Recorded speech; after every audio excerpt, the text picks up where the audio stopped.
Bonjour à tous. À travers ce document, je vais vous présenter la MFR de Carquefou et vous expliquer le fonctionnement de la formation adulte des soigneurs animaliers en parc zoologique. Tout d'abord, la MFR de Carquefou est située juste à côté de Nantes et elle a plusieurs missions.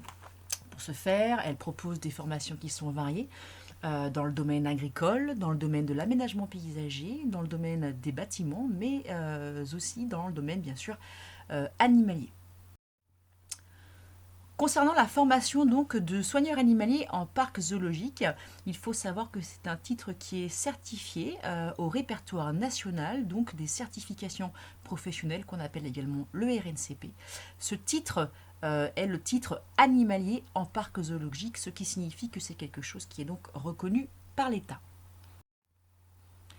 Alors, plusieurs options pour faire cette formation. Alors, la première qui ne concerne pas ce diaporama, mais qui a le mérite quand même d'être cité, c'est si vous avez moins de 18 ans, nous avons un bac pro CGEA, qui est donc un bac pro agricole, avec une option sensibilisation soigneur animalier.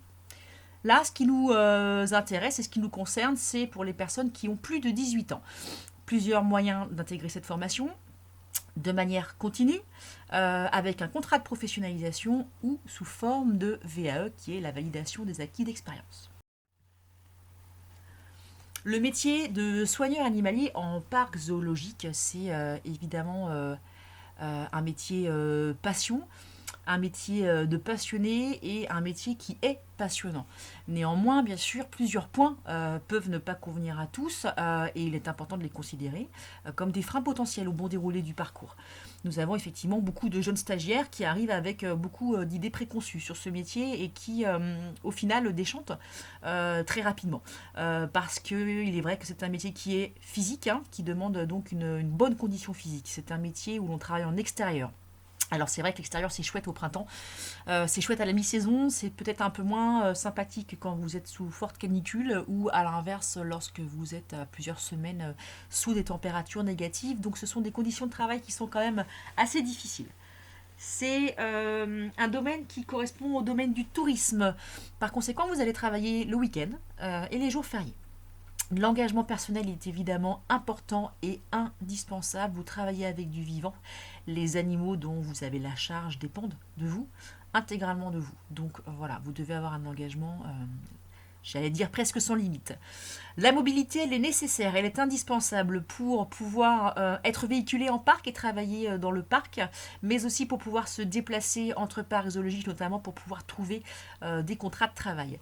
Et puis un autre détail qui est important, c'est cette notion de peu de contact. C'est-à-dire qu'on a beaucoup de jeunes qui arrivent et qui pensent qu'ils vont pouvoir toucher des animaux en faisant le métier de soigneur animalier en parc zoologique. Or, ce n'est évidemment pas le cas. Plus on avance dans le temps et plus la nouvelle politique des parcs zoologiques est justement d'éviter au maximum d'être invasif dans le quotidien des animaux captifs et donc éviter le contact au maximum. Le fonctionnement de ce métier, on l'a divisé en trois blocs. Tout d'abord le bloc animation, accueil du public, donc qui va être très variable en fonction de la saison. Bien évidemment, l'hiver, notamment sur les parcs qui sont fermés, c'est un pourcentage qui va être assez faible. Et puis l'été, pour certains secteurs animaliers, l'animation et l'accueil peuvent presque parfois remplir 30 à 40% de leur journée.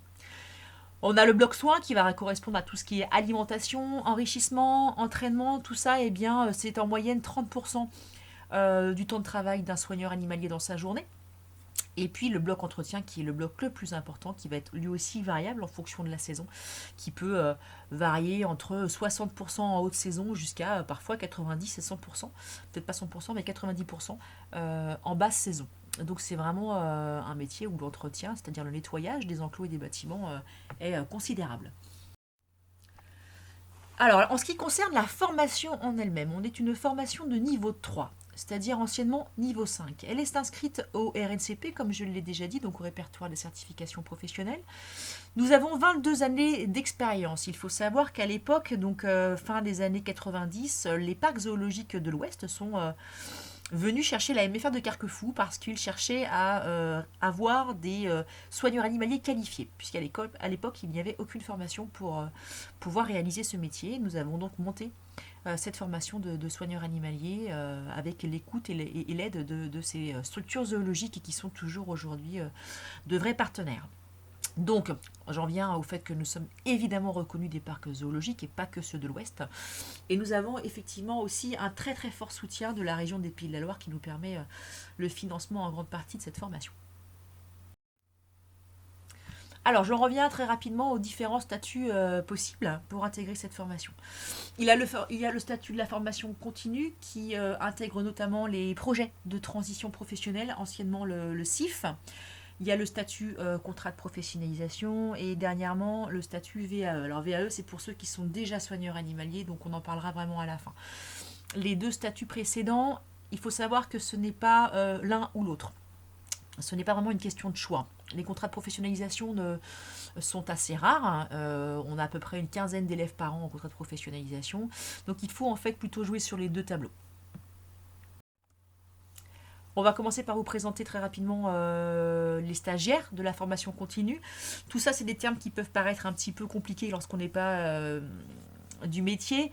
Ce qu'il faut bien comprendre, en fait, c'est que dans la formation continue, on sort totalement du principe de formation initiale. C'est-à-dire que nous sortons de toutes ces formations qui sont diplômantes, c'est-à-dire bac, BTS, IUT, faculté. Nous sommes sur des formations qui sont professionnalisante et qui donne lieu à la fin à un certificat professionnel et non à un diplôme. Sur la formation continue, votre statut sera le statut de stagiaire. Pour pouvoir prétendre à cette formation, il y a bien évidemment des prérequis qui sont l'expérience professionnelle indispensable en parc zoologique français. Ça peut être un service civique, ça peut être des stages, ça peut être un contrat de travail. Pourquoi est-ce qu'on demande cette expérience? Eh bien, tout simplement parce que nos places sont limitées et qu'on veut être bien certain que votre projet professionnel, il est très précis, très clair et orienté. Donc c'est important pour vous de commencer par faire des stages, tout simplement déjà pour découvrir le métier. Une fois que vous avez découvert ce métier, eh bien vous allez vraiment savoir si c'était en corrélation avec vos attentes et vous allez ensuite pouvoir valider ce projet professionnel en réalisant d'autres stages. Il faut savoir que ce métier, on se forme à ce métier de deux manières, sur le terrain et en formation. Donc nous permettons aux jeunes qui ont déjà un pied dans le métier par des stages ou des contrats de travail, eh bien, avec la formation, de pouvoir mettre le deuxième pied dans le métier de soigneur animalier. Donc cette expérience, elle va être au minimum d'un mois, mais je vous encourage tous à prolonger cette période d'un mois qui n'est malheureusement pas suffisante face au nombre de candidatures que nous recevons chaque année. La mobilité qui va être nécessaire, c'est-à-dire avoir le permis B, mobilité nécessaire d'une part pour pouvoir trouver un premier emploi, il va falloir pouvoir et vouloir postuler dans toute la France pour pouvoir vous ouvrir un maximum de portes. La mobilité, c'est aussi d'avoir le permis, car en parc zoologique, il arrive régulièrement que vous deviez conduire des engins. C'est important. L'autre prérequis, c'est d'être âgé de plus de 18 ans. Il faut également avoir une prescription Pôle emploi, ce qui signifie qu'il faut être inscrit à Pôle emploi avant l'entrée en formation. Avoir le permis, donc du coup, je l'ai déjà dit. Et ça, ce n'est pas un prérequis, c'est une précision importante. La formation continue, c'est 19 semaines de cours, avec 11 semaines de stage. La rentrée se fait mi-août et la formation termine fin mars. C'est donc une formation très très courte, très condensée et très intense. Alors, pour postuler sur cette formation continue, premièrement, il va falloir télécharger le dossier d'inscription sur le site internet de la MFR. Ce dossier d'inscription est mis en ligne en fin d'année. Il faut savoir que pour la rentrée de septembre 2020, les recrutements sont déjà faits. Donc là, aujourd'hui, je vous présente cette formation pour la rentrée de 2021, donc août 2021. La fin de dépôt de dossier est début mars. On fait d'abord une première sélection sur ces dossiers. Les dossiers retenus vont donc venir assister à des sélections qui consistent en des oraux face à des professionnels recruteurs et à des écrits. Ça a à peu près lieu en général au mois d'avril et la réponse est fournie fin avril, début mai. Une fois que vous avez la réponse, si elle est positive, eh bien, s'engagent toutes les démarches administratives pour une rentrée donc mi-août, fin août en fonction de chaque année. Alors cette fois-ci, on va parler du contrat de professionnalisation. Alors le contrat de professionnalisation, là, votre statut, ce n'est plus d'être stagiaire, mais c'est d'être employé d'un parc zoologique. Donc là, l'étape, en fait, la première étape, ça va être de trouver un employeur. Alors soyons très clairs, 90% des contrats de professionnalisation que nous avons chez nous avaient réalisé un stage en amont dans la structure où ils sont aujourd'hui embauchés en contrat de professionnalisation. Donc dans tous les cas, les premières démarches à faire sont d'essayer de trouver des stages en parc zoologique. Donc vous trouvez un employeur, une fois que cela est fait, eh bien voilà, il va vous dire ok, je suis d'accord pour vous embaucher en CDD et en plus on va plutôt opter pour le contrat de professionnalisation. Ce qui veut dire que vous allez du coup être en contrat de travail, avoir le statut d'employé dans ce parc, mais vous allez aussi venir en alternance vous faire former à la MFR de Carquefou. Ça signifie qu'il n'y a plus de sélection, plus de recrutement, donc plus de dossiers, plus d'euros. C'est-à-dire que si vous avez un contrat de professionnalisation dans un parc zoologique, nous vous prenons en formation de soigneur animalier. Il s'agit d'un deuxième groupe. Donc ces deux groupes, formation continue, contrat de professionnalisation, avancent en parallèle. C'est-à-dire qu'en fait, votre contrat de travail va durer entre 12 et 18 mois, avec à peu près 14 semaines de cours en alternance chez nous. Et les cours sont à entrée variable, c'est-à-dire que si le parc zoologique a besoin de vous au mois de juin, eh bien vous rentrerez chez nous au mois de juin. Si par contre il a besoin de vous au mois de septembre, vous rentrerez chez nous au mois de septembre.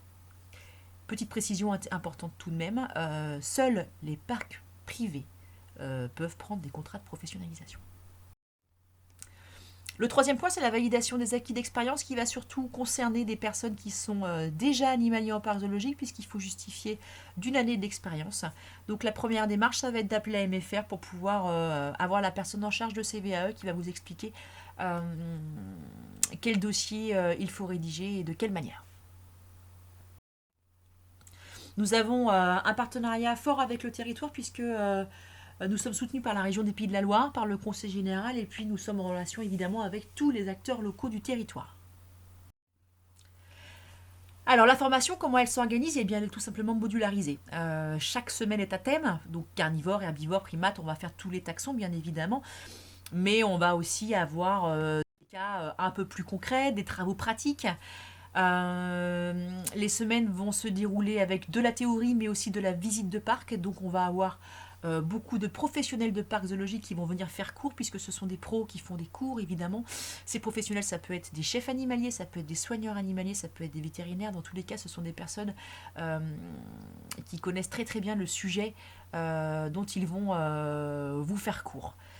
Des cas concrets, on en a parlé, des travaux pratiques, alors c'est-à-dire qu'en fait on va aller en parc zoologique par exemple faire de la contention, des travaux pratiques puisqu'on va aller faire de la maintenance de bâtiments aussi dans des parcs zoologiques, dans des parcs partenaires.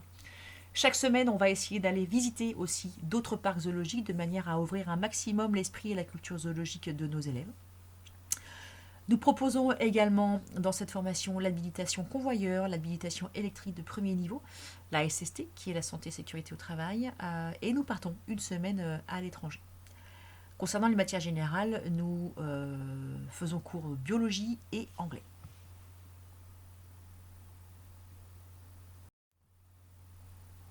Alors cette année, des petites photos quand même, histoire d'imager un petit peu ce qu'on a fait. C'était un temps fort de cette année. Nous avons passé une semaine à Legendia Park où nous avons réalisé notre module maintenance des bâtiments zoologiques, où il y a pu y avoir de la conduite d'engins, de l'utilisation de petits matériels et aussi et surtout la réalisation du nouvel enclos des loutres d'Asie. Et alors ce qui était super, c'est qu'on a pu en plus assister à la première sortie de ces loutres dans leur nouvel enclos. C'était un moment très intense et vraiment très sympa de partage. Quelques photos pour vous montrer un petit peu aussi comment ça se passe. La première photo à gauche, c'est pour vous signaler que parfois en cours on a des animaux qui viennent avec leurs intervenants. Alors évidemment, lors du module carnivore, on ne vient pas avec des carnivores en cours. en tout cas avec des carnivores sauvages, ça serait un petit peu compliqué. Mais on a des oiseaux qui viennent lors du module oiseau et puis parfois des reptiles et des amphibiens aussi qui viennent sur le module reptile amphibien. Sur la deuxième photo, c'était une action de contention dans un parc partenaire, à la Haute-Touche plus précisément. Et sur la troisième photo, eh bien, c'était la maintenance des bâtiments zoologiques avec la prise en main du petit matériel, avec notamment la création de nichoirs. Alors pour terminer, des points importants, la réussite, eh bien nous avons un très très fort taux de réussite puisque nous avons une sélection quand même qui est très ardue. Donc les élèves qui sont en formation ne sont pas là par hasard. Nous avons un taux de réussite qui oscille entre 90 et 100%. Donc c'est très bien. Concernant le coût de la formation, alors c'est un coût qui va être très variable en fonction de la région dont vous êtes originaire, puisque nous avons la région Pays de la Loire qui finance effectivement tous les candidats qui viennent de la région Pays de la Loire. Et concernant ceux qui viennent des autres régions, eh bien tout cela dépendra de votre région et de vos pôles emploi. Ça, c'est le coût de la formation.